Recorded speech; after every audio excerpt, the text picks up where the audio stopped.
Демонстрантите во Будимпешта фрлаат чадни гранати врз полицијата која одговори со солзавец за време на протестите против новиот, како што велат, закон за робови, усвоен од владата на конзервативниот премиер Виктор Орбан.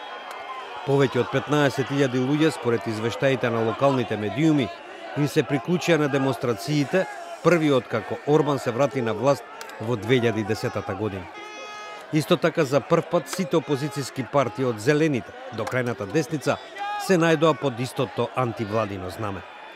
Протестите станаа тензични, иако говорниците ги повикуваат демонстрантите да останат достоинствени и мирни.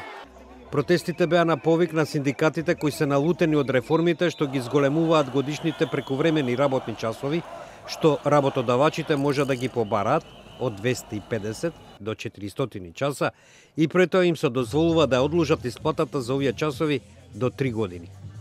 Владата вели дека промените се потребни бидејќи имало недостиг на работна сила. Освен пред зградата на парламентот се протестираше и пред државната радиотелевизија, каде што полицијата ги растури со употреба на солзавец. Nem tárgyalnak senkivel, csak azt csinálják, amit gondolnak, gyakorlatilag lenyúlnak mindent. Ez tarthatatlan, nem mehet így tovább. Cinizmusból, pökhendiségből, nagyképűségből, lesajnálásból, mindenből elegünk van most már. Munkatörvénykönyvének ez a változtatása, a túlóra változtatása, a bíróságoknak a változtatása, az mindenképpen olyanok, amik miatt érdemes kimenni az utcára, és érdemes hallatni a hangunkat.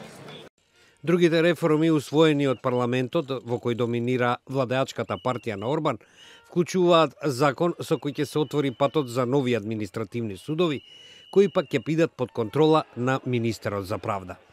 Тоа според опозицијата е уште еден сигнал дека премиерот Виктор Орбан сака да има, речиси, целосно политичко влијание врз судскиот систем.